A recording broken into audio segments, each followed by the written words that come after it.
Bienvenue Renaud.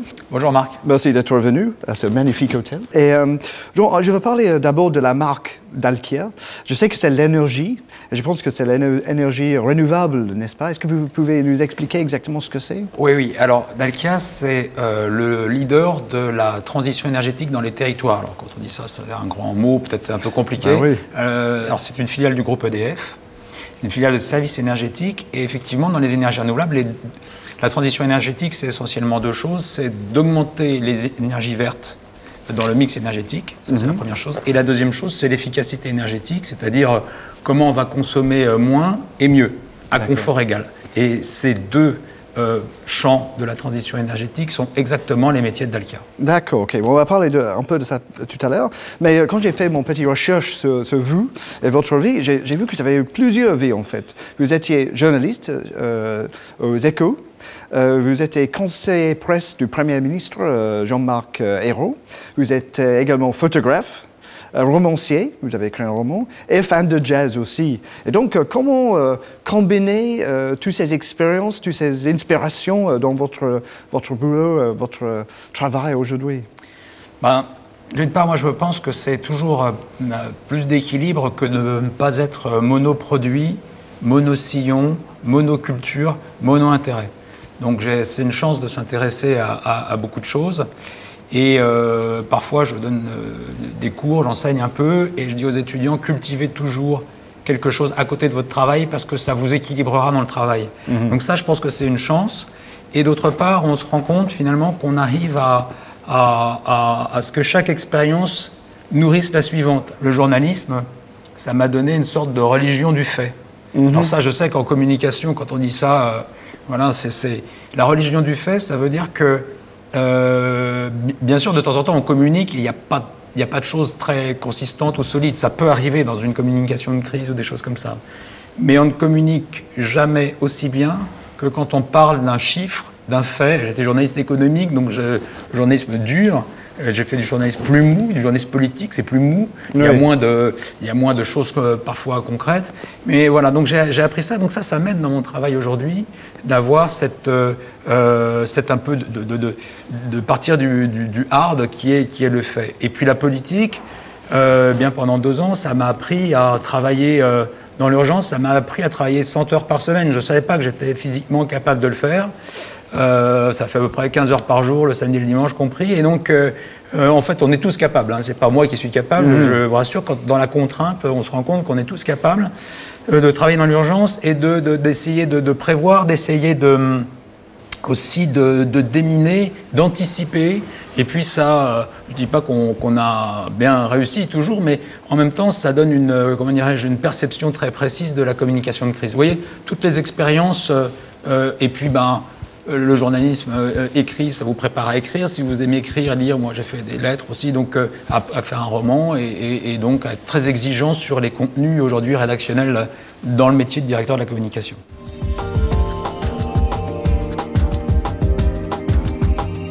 Justement, je voudrais parler de contenu et du brand content, comme on dit aujourd'hui. On m'a dit souvent que c'est pas facile de faire du storytelling ou des choses vraiment créatives dans une communication B2B. Est-ce que vous êtes d'accord avec ça? Alors d'abord sur le mot storytelling, moi j'ai beaucoup de réserves. Je pense que le storytelling en soi, déjà le fait qu'en France on dise storytelling, on pourrait traduire par récit de marque. Déjà, c'est beaucoup plus... Voilà. Le storytelling, je pense que c'est un fantasme de communicant. Déjà, j'ai appris dans la petite expérience en politique que le storytelling ne fonctionne que si l'histoire, elle n'est pas écrite au départ. Donc, il faut qu'il y ait une incertitude sur l'issue. C'est-à-dire qui va gagner, qui contre qui, etc. Dans le domaine de la marque, je pense que c'est pareil, c'est ce que je vous disais tout à l'heure, il faut des choses factuelles, dur, solide. On ne construit pas une maison sur du sable. Donc, pour les marques, le storytelling, si on reprend ça ou le récit de marque, il doit s'appuyer sur des preuves. C'est-à-dire que j'avance quelque chose, j'ai une preuve, j'ai des chiffres, je peux être audité.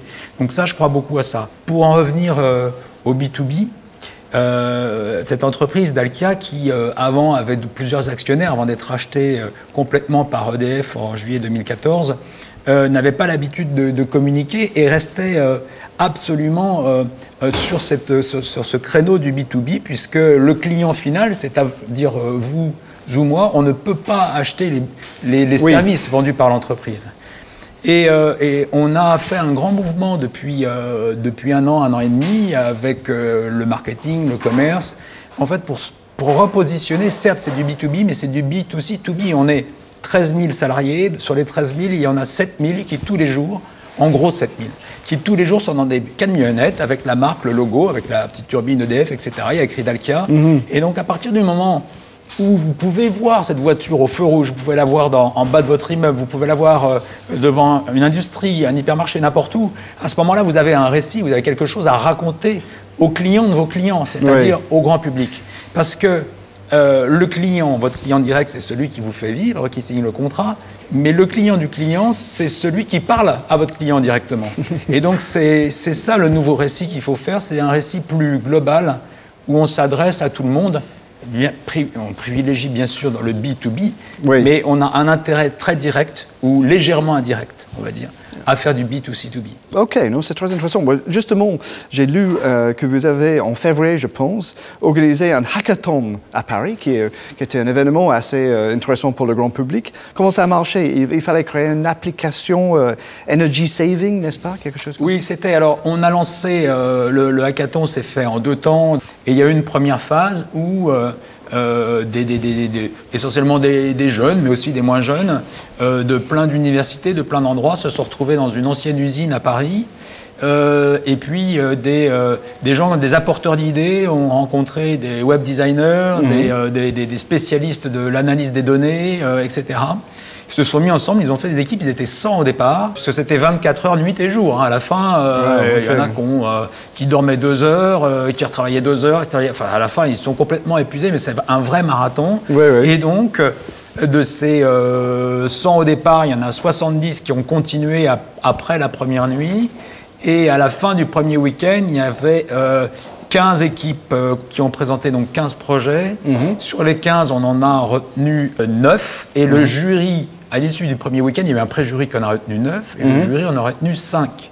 Donc il y a eu du mentoring, ils ont été accompagnés par des experts de l'entreprise dans différents domaines. Et à l'issue, donc effectivement, en février, il y a eu le jury final pour les 5 derniers projets. Et le but, c'était effectivement de faire des applications sur les... Alors, on dit le bâtiment connecté, je ne sais pas si c'est le bâtiment qui est connecté ou les résidents, les e-résidents, je pense que ça veut dire la même chose. D'accord, oui. Et donc, pour voir effectivement comment on peut faire en sorte de créer de nouvelles applications pour aider les gens à être plus efficaces dans leur consommation énergétique, c'est-à-dire essentiellement à consommer beaucoup mieux leur énergie sans couper le chauffage, vous voyez, c'est-à-dire à confort égal. Cette initiative qui est nouvelle pour notre entreprise, ça consiste un petit peu à nous booster et à nous apporter d'autres idées, des choses que nous n'aurions pas le temps, nous en interne, et pas toutes les compétences pour le faire nous-mêmes.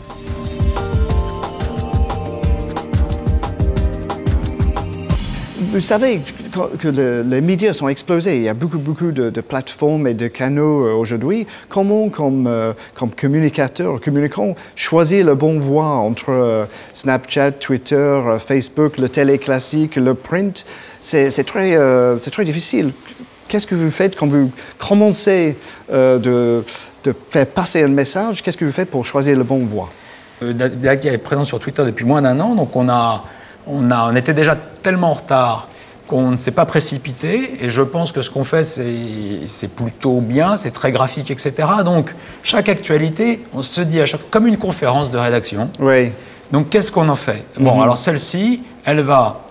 Nous, qu'est-ce que nous avons actuellement? Nous n'avons pas toute la panoplie encore, mais on se dit, elle va aller sur le print ou pas? Bon. Dans le print, c'est dans trop longtemps, donc ça va aller dans le webzine. Si ça va dans le webzine, ça veut dire que ça va dans LinkedIn. C'est la même. Si ça va dans le webzine et dans le LinkedIn, ça veut dire que forcément, il y a une information sur Twitter. Mais toutes les informations Twitter ne vont pas sur le webzine, etc.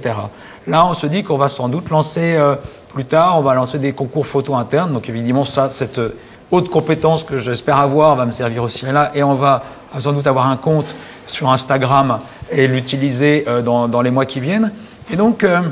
il faut segmenter l'information et c'est une opportunité pour l'entreprise de la valoriser sur un certain nombre de supports. Nous, c'est des réflexes qu'on est en train d'acquérir. C'est plus une opportunité comment dirais-je, qu'un risque à ce stade. Oui. Voilà. Nous ne sommes pas sur Facebook encore, on a jugé que ce n'était pas prioritaire. Voilà, mais voilà, on commence à être aussi multi-canaux, multi-supports. Oui, comme la presse, comme tout le monde. Oui, oui. Non, mais on voit aussi l'utilité d'avoir un journaliste chez soi quand vous êtes entreprise.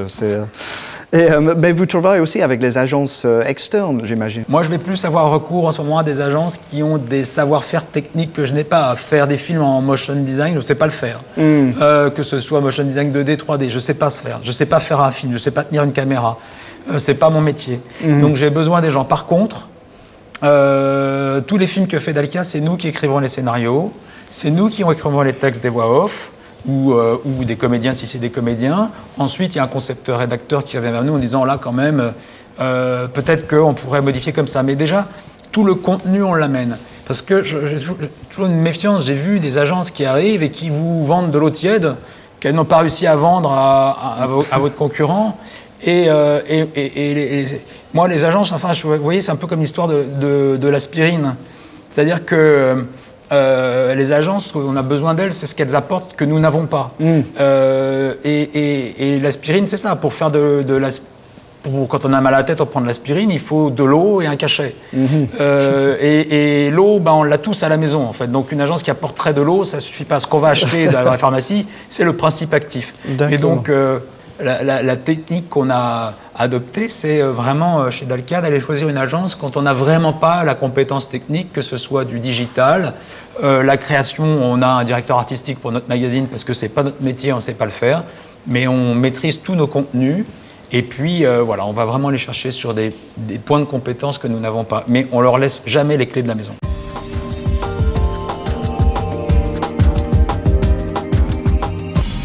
Bon, j'ai une petite question supplémentaire parce qu'on arrive vers la fin. Mais je sais que, comme moi, vous êtes fan de jazz. Je vous demandais si vous êtes plutôt Miles ou Coltrane. Je ne veux pas faire une réponse politiquement correcte, mais je refuse de prendre position. Je dirais que voyez, le génie de Miles, c'était de révéler le talent des autres. Et Coltrane, lui, à l'inverse, si je puis dire, était un génie brut absolu. Voilà. Donc je ne peux pas choisir parce que voilà, j'ai des disques mythiques dans mon top 20 de Coltrane et de Miles. Donc je ne choisirai pas. Fair enough. Merci beaucoup, Renaud. C'était très sympathique. Merci beaucoup. Merci.